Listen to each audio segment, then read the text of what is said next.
Hello and thanks for joining us on Chicago Tonight. I'm Brandis Friedman. Here's what we're looking at.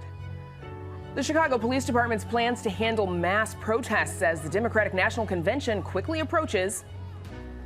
City Council reacts to the mayor's plan to allocate millions in remaining COVID relief dollars. Our Spotlight Politics team on that and more. Applying to other law schools definitely was kind of hard. But he got into his dream school. Why this future attorney already has a different view on the legal system. And now to some of today's top stories. Chicago Police Superintendent Larry Snelling says his department is ready for the mass protests expected at the Democratic National Convention just over 2 months away. He told reporters that police have been receiving fresh de-escalation training, while about 3,000 officers are undergoing specialized training to respond to civil unrest. We want to put a stop to those things before they start, if that's at all possible. However, we are also preparing for worst case scenarios, just in case things go badly. If people show up and they want to act out violently or they want to commit acts of vandalism, our officers are trained in what's called field force operations. Snelling spoke alongside U.S. Secret Service Director Kimberly Cheadle, who is touring convention venues this week in Chicago and Milwaukee, where the Republican National Convention is happening in July. More than 50 organizations plan to protest in Chicago and are suing the city over permits that have been denied. And in just a few minutes, we'll speak with the city's Inspector General, whose recent report says CPD has made progress, but still has room to grow in managing large-scale events. Former Chicago Mayor Lori Lightfoot is resuming her role in investigating city spending in South suburban Dalton. It comes after a contentious village meeting last night where trustees voted to reinstate Lightfoot's investigation into Dalton Mayor Tiffany Henyard. Henyard is accused of misusing taxpayer funds. In a statement, Lightfoot says, quote, "A majority of trustees remain committed to performing their fiduciary responsibilities on fiscal oversight and advocating for the best interests of Dalton residents. They understand that village residents deserve a transparent and thorough process. I look forward to work ahead and urge Mayor Henyard and her administration to fully cooperate with this investigation." Looking for a job? United Airlines says it plans to hire nearly 10,000 workers this year, 2,300 of them in Chicago. The Chicago-based airline says those figures would have been higher, but for problems getting new planes from also Chicago-based Boeing. Last year, the airline hired 16,000 new workers. United also says it'll resume hiring pilots in July after canceling pilot classes for May and June. The Transportation Security Administration says the number of travelers at U.S. airport checkpoints is up about 6% compared to last year. Up next, Chicago's readiness for DNC protesters right after this. Chicago Tonight is made possible in part by the Alexandra and John Nichols family, the Jin and Kay Mabey family, the Polk Brothers Foundation, and the support of these donors.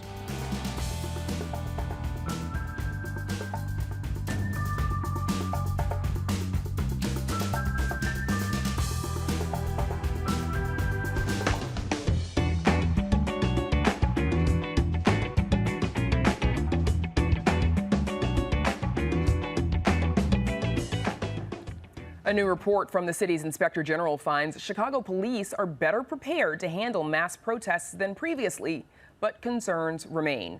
The report is a follow-up to a 2021 report that found police were, quote, outflanked, under-equipped, and unprepared to respond to the protests that broke out in the wake of George Floyd's 2020 killing. A WTTW news analysis shows police misconduct during those protests cost city taxpayers at least $5.6 million. Here to talk about her new report is Chicago Inspector General Deborah Witzberg. Welcome back. Good to see you. Thank you. Thanks for having me. So 2 probes found Chicago police failed to protect the constitutional rights of thousands of Chicagoans during the protests and unrest that was, of course, triggered by the police murder of George Floyd back in 2020. Just this morning, we heard Superintendent Snelling tell reporters that his department is ready. Has the police department learned the right lessons from those failures of the past? I think we've learned a lot of lessons. I think CPD has made real progress in its preparedness for mass events. There are clearly improvements in planning, setting plans with other city agencies, supporting entities, et cetera. Those plans have been tested in tabletop exercises and things like that. One of the things we saw go wrong in 2020 were that there were areas of confusion and lack of clarity and gaps in CPD's policies as they apply to mass arrest processing and to obligations around reporting the use of force. CPD has, I think, made substantial progress toward addressing those gaps in policies. They've done so, however, in a new suite of policies which is not yet finalized. As of the publication of our report, those policies were still in draft form. I think that raises a couple of concerns. One, I think that we have already begun training CPD members on policies which are still in draft, risks some confusion, obviously, if those drafts change. I think also from a public-facing legitimacy perspective, CPD posted those draft policies for public comment. That's a community engagement process to which the department has committed. I think there's some risk that if we are already training members on policies which are still posted for public comment, that we've undermined sort of the sincerity of that process. I would imagine it might raise the question for some people who are giving that public comment whether or not their comments and their input are actually being received and absorbed.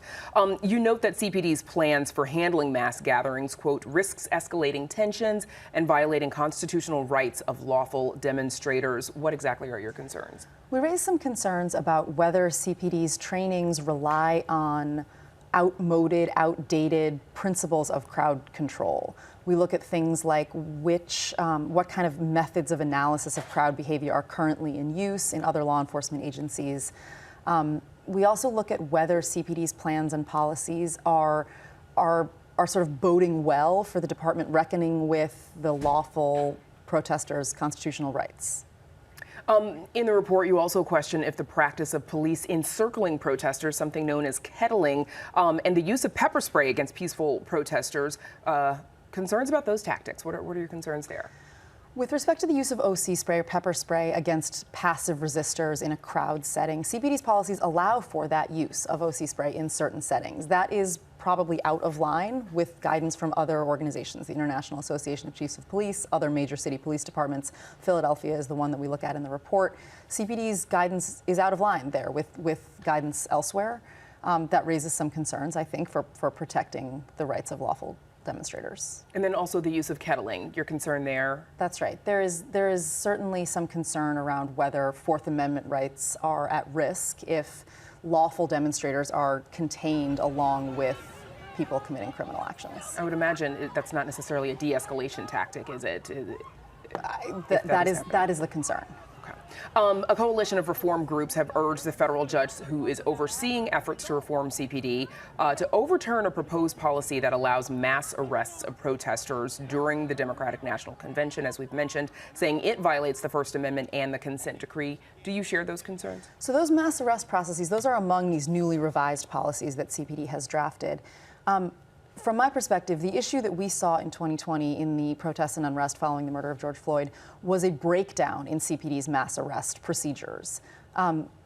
Ability to conduct mass arrests can be really important. It's one of the ways we keep police presence on the street when a large number of people need to be arrested, so that we don't have police leaving a scene to process arrests.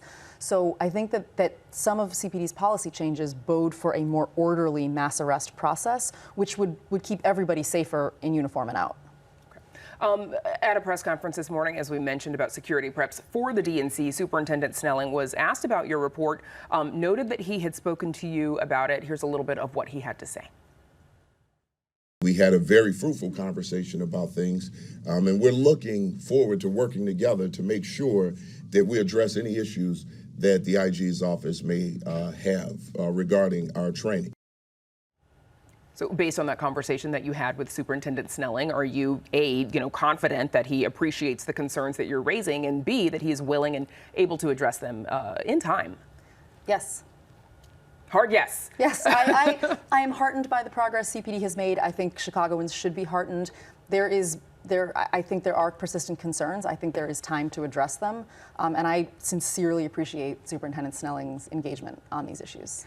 Snelling, in his letter and his response to your report, noted that you did not conduct any interviews with CPD officials as you put this report together. Is there a reason for your process that you did that, and do you plan on returning to that? It is generally our process for follow-up reports. Those are often kind of a document review because this is not an entirely new evaluation, but it's a follow-up to our 2021 report.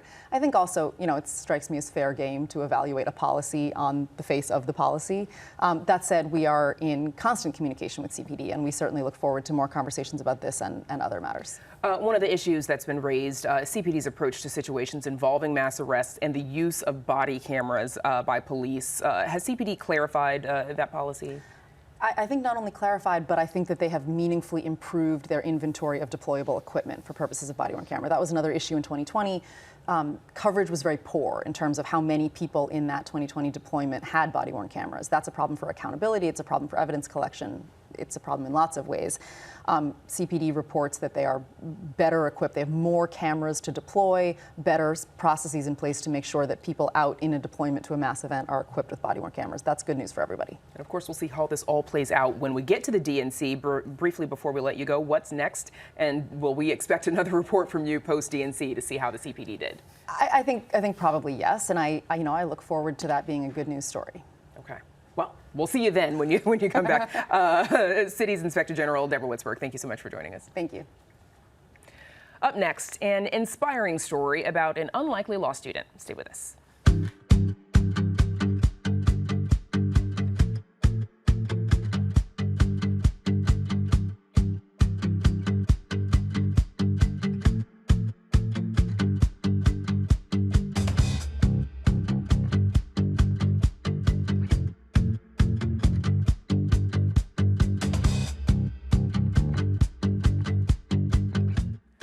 Another success story tonight about the first cohort of graduates from the Northwestern University Prison Education Program. Since their graduation last fall, a couple of the men were released from incarceration at Stateville Correctional Facility. One of them, Bernard McKinley, was released several months ago after 22 years in prison. And with his degree from one of the top 10 schools in the country, he'll be returning to being a student, this time at one of the top 10 law schools in the country. Bernard McKinley is like most other paralegals, prepping for law school and working with attorney and professor Sheila Betty. Psychologically preparing myself for first year law school, which I'm being told would be the most stressful. But Bernard's path to become a lawyer is different from most of his classmates. So to sit here and know that all the hard work I put in has finally came about, and I can see my success. At 19 years old, he was sentenced to 100 years in prison for a crime that he committed when he was 16. We're going to have a wide-reaching discussion about two topics. We first met him when he was a student in the Northwestern Prison Education Program at Stateville Correctional. Bernard McKinley. We'd see him again at graduation in the fall of 2023. And even among the extraordinary students, Bernard stood out for his quiet leadership, for his understanding of the law, and the rigor with which he approaches the law. It was his experience behind bars that sparked his interest in a legal career. When I first got my paralegal diploma, I was, happy to use it and exercise the knowledge that I had gained from it. But as time went on and I seen the different, problems that were going inside the prison as far as, different inhumane violations that was being committed, it made me look into the law to see how the law could help remedy those situations. He also successfully argued to reduce his own 100-year sentence down to 25 years. So Miller versus Alabama came out in 2012. That allowed me to challenge my sentence, given that the crime that I committed and to take full accountability for happened when I was 16 years old. And it allowed me to go back in front of the judge. He was released from Stateville Prison in late 2023 after serving 22.5 years. A few months later, he learned McKinley was accepted to his top law school choice, Northwestern's Pritzker School of Law. I knew when Bernard told me, years ago, I think in 2017, that he was going to be a civil rights lawyer. I knew that would happen. I knew that it would happen. I just didn't know that it would happen so soon. And in late April, he was released from transitional housing as a requirement of his supervised release, removing one last barrier for that tough first year of law school. Being able to have study group with some of my classmates to late hours of the night, or being able to go into Northwestern database and research certain case law or other material that I might need in order to take, from what I hear, very stressful exams. Law school is tough for anyone. Law school is particularly tough for Black and brown students who are first gen. And compounding that with Bernard's life experience, it's not going to be easy. And Bernard has overcome so much. And Bernard, tells stories of having to study the law and forego food because he's using his commissary funds to buy legal books because he's so focused and determined. I know he can do it. I also know there's going to be challenges. Betty believes McKinley has already shown he can rise to those challenges. After law school, he plans to start a nonprofit civil rights clinic to help others. There's no question that I've done some things that have been negative to the community, and being able to come home and start that nonprofit and give back to the community is the least I could do, and that's my first goal. Because Bernard McKinley is on parole and mandatory supervised release, he still reports to a parole officer every 2 months. But he says he now has a driver's license and is looking to find his own apartment near the law school. Up next, should the city shovel sidewalks? But first, a look at the weather.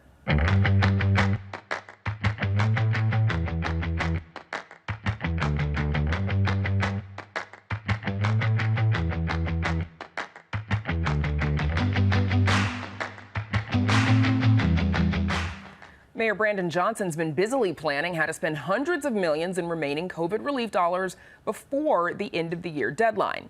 Yesterday, he presented his money spending plan to city council alders, some who've called for more council oversight of the federal money. Here with all that and more is our Spotlight Politics team, Amanda Vinicky, Heather Sharon. Welcome back, team. So before we get to where the mayor is putting the remaining pandemic relief money, a new report from the team overseeing court-ordered reforms, the consent decree of the Chicago Police Department, had some good news for city officials, finding, quote, incremental progress, but also sounding an alarm. Heather, what is the latest on this push reform that started in 2019? So now the city has complied with fully 7% of the requirements of the consent decree, which is up only slightly from 6% during the last 6 months review period. So there's clearly a long way to go. But this report does not sound anything like the previous two reports, which was clearly warning city officials that they were heading in the wrong direction. This at least says Larry Snelling, the new superintendent, and Mayor Brandon Johnson seem to be sort of putting more effort behind the scenes. And we did see the number of consent decree requirements that the city has at least drafted policies for increase by about 6%. You can't get to full compliance until you meet that interim mark, so at least it's progress. But the consent decree monitor said the convention is going to be a huge test of the Chicago Police Department. And there are other things that are still outstanding, including sort of community policing policies, as well as a delayed staffing study, which will determine where police officers should be deployed and what they should be doing on the job. Two big issues. A lot of work for the CPD, as it should be, obviously. Police Superintendent Larry Snelling telling reporters today that the city is ready to host the convention, but of course we just heard from the city's Inspector General Deborah Witzberg that she's still got some questions about whether or not the district, the police department, is actually prepared. Frame that up for us, Heather. Who's right? Well, we don't know yet, and we're waiting for a federal judge to sort of sort out whether this mass arrest policy that you asked Deborah Witzberg about, whether it's accurate, whether it's on the right track, and whether the police department has to make more changes. We just simply don't know at this point. And the convention is coming, and I think there are real questions about whether the department will have the right policy in place, and will police officers be trained on that right policy in a way that makes it possible for them to sort of fulfill that policy. A lot of questions. Because training is already underway, so if you don't have a policy, what exactly are they being trained on is one of the big Well, and as the Inspector General said, that can lead to some confusion as well. And Heather, City Council members got an in-depth look, as we mentioned, at Mayor Brandon Johnson's plan to spend every penny of those COVID federal relief dollars sent to strengthen the city's tattered social safety net, provide some direct aid to Chicagoans who are still struggling to recover. But there's a deadline. Why, Heather, are city officials scrambling, and what will change? Well, apparently it's hard to spend millions of dollars on programs everybody wants to see, and that's because there is red tape, there is bureaucracy, but the deadline is the end of the year for the city to budget all of these dollars, and then they have until 2026 to actually spend the money. But the issue is that Brandon Johnson has different priorities than Lori Lightfoot, as you would expect. And part of what Brandon Johnson wants to do is that during the upcoming budget process, he's going to ask the city council to basically re-up the city's guaranteed basic income program, another $32 million for that. He also wants more money for affordable housing and youth jobs, all in line with his sort of policy platform that he ran for and won on. That'll go through the budget process, but yesterday was the first chance for alderpeople to sort of get a new look at the plan, which is no longer the Chicago Recovery Plan. It is now the Road to Recovery. Branding being very important sometimes in politics. As we all know. All right, so one thing that didn't get any funding, not looking like it's going to get any funding anytime soon, are Chicago's proposed stadium projects. And Amanda, we know that you spoke with House Speaker Chris Welch just yesterday about this. Here's what he had to say. As we've said to the Bears over and over again, and to the White Sox, and also to the Chicago Red Stars, there's just no appetite to use taxpayer funding to fund stadiums for billionaires. Even after the election? Even after the election. Pretty blunt, Amanda. Does it seem clear that the Bears may have, fumbled their attempt, like I fumbled that word, to get public funding? I'm not sure what the Bears could have done to win public funding just in this time where, again, there are still demands that can't be met for education, for migrants, for anti-violence programs, for rolling back taxes. I mean, there is just, as the speaker went on to say, really no public appetite. And I think that's sort of the response that these are legislators. They're supposed to respond to the public. That's what they are elected to do. So I don't know what the Bears could have done differently, but it does seem as if their strategy was pretty darn flawed. I mean, they're not even getting a chance. None of the legislators, the governor, even willing to say, yeah, we want to work with you on that. They're sort of pausing. I suppose they haven't outright said no, but that is as close as you can get to a no. Okay, so back to Mayor Johnson briefly. He unveiled his plan for a free sidewalk snow removal pilot program. Only 4 neighborhoods, Heather, will be chosen as part of this experiment. Which ones and how did those get chosen? Well, because everything has to be equal in Chicago. You've got a North Side neighborhood, parts of Uptown, you've got parts of Englewood, some parts of Austin, and then on the southwest side near the Archer Heights area. And the idea is that the city is responsible for clearing snow and ice from the roads. Why isn't the city responsible for clearing snow and ice from sidewalks? People need to walk. People who use wheelchairs need to get around. Moms with strollers have to be able to get to the bus stop. And this is really, I think, going to be a test of sort of what sort of is government's job in Chicago. And that is very much at the heart of Brandon Johnson's sort of whole initiative, is that the city has a greater obligation to make life a little bit easier for the people who live here. Now, it hasn't been approved yet. It's got to go through the city council, and it's going to cost about between $1 million and $3.2 million to just do these sort of 1.5 square mile areas in each of these 4 neighborhoods. But the idea is that if it works, this is something that could roll out citywide. All right, so back to Springfield for a bit. Several hundred bills passed in the spring session, but not everything. Amanda, what are a few significant bills that stalled? Well, I do think that it's worth paying attention to. You might think, who cares? They didn't pass. They're not going to become law. But there are some major initiatives that just didn't cross the finish line. And so we've talked about some of them kind of previously, and that has to do with, for example, regulation of hemp, which is seen as potentially quite dangerous. And so still going completely unregulated because you had two sides unable to reach an agreement. And then also, I would say, changes to the Prisoner Review Board. And that's something that Pritzker pushed back on. He says he's sort of doing it himself via executive order, and that's already happening. But the legislature that is clearly demanding more action after that death of 11-year-old Jaden Perkins, which was, of course, very heartbreaking. Okay, that is Spotlight for this week. Of course, we've got lots to talk about as we keep marching towards all these conventions. Heather Giroux and Amanda Vinicky. Thanks, gang. And that is our show for this Tuesday night. Don't forget to stay connected with us by signing up for our daily briefing. And you can get Chicago Tonight streamed on Facebook, YouTube, and our website, WTTW.com/news. You can also get the show via podcast and the PBS video app. And join us tomorrow night at 5:30 and 10 for Chicago Tonight Black Voices. The Negro League stats are now part of MLB records. The news isn't out of left field, though. It's part of a years-long effort. Now, for all of us here at Chicago Tonight, I'm Brandis Friedman. Thank you for watching. Stay healthy and safe, and have a good night.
Closed captioning is made possible by Robert A. Clifford and Clifford Law Offices, a Chicago personal injury and wrongful death firm, and proud sponsor of programming that offers advice and strategies to enhance the physical and mental well-being of fellow legal practitioners in Illinois.